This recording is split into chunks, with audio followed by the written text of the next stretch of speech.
పెద్దపల్లి జిల్లాలో నాగుల పంచమి వేడుకలు ఘనంగా నిర్వహించారు. పెద్దపల్లి, సుల్తానాబాద్, కాల్వ, శ్రీరాంపూర్, ఓదెల, ఎరిగేడు, జూలపల్లి మండలాల్లోని ఆలయాల్లో శ్రావణ మాసం శుక్రవారం నాగుల పంచమి సందర్భంగా మహిళలు ఉదయం నుండే పుట్టలో పాలు పోసేందుకు దేవాలయాల వద్ద బార్లు తీరారు. నాగదేవతకి ప్రత్యేక అభిషేకాలు నిర్వహించి మొక్కులు చెల్లించుకున్నారు. తమ పిల్ల చెల్ల చల్లగా ఉండాలని నాగదేవతని వేడుకున్నారు. శ్రావణ మాసం మొదటి శుక్రవారం నాగుల పంచమి కావడంతో ఆలయాలు భక్తులతో కిటకిటలాడాయి. శ్రావణ మాసంలో వచ్చే నాగుల పంచమి చాలా విశిష్టమైందని అర్చకులు తెలుపుతున్నారు.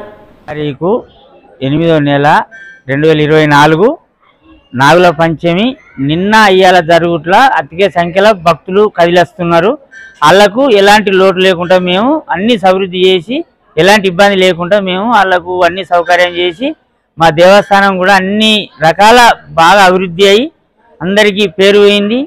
కొన్ని జిల్లాలకు పేరు పోయిందని మేము ఈ గుడిని బాగా అభివృద్ధి చేస్తాను, జనం అచ్చులతో బాగా అభివృద్ధి చేస్తానని గుడి చైర్మన్గా సంజయ్ రెడ్డిని నేను మాట్లాడుతున్నాను. ఇది ఇంతటికి కాకుండా ఇంకా రాంగ ఇంకా మేము చేసే పనులున్నాయి. గుడి అభివృద్ధి బ్రహ్మాండంగా చేస్తాం. ఇంకా జనం అతికే సంఖ్యలో అత్తరు అని నేను భక్తులను ఏడుకుంటున్నాను.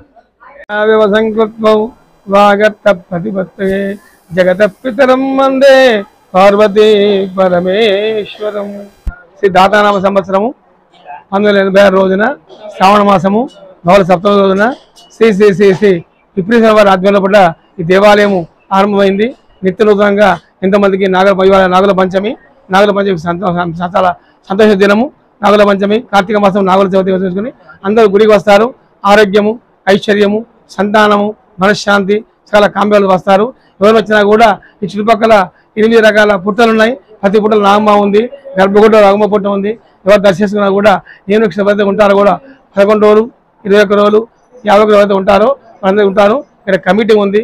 సంజయ్ రెడ్డి గారు, రామరెడ్డి గారు, నాయుడు గారు వారి ఆధ్వర్యంలో అనేక కార్యక్రమాలు ఉంటాయి. ద్వారా ఆ భక్తులందరూ కూడా వసతి, నీరు, కరెంటు అన్ని చూసుకుంటున్నారు. సెలవు. సర్వే జనా సుఖినో భవంతో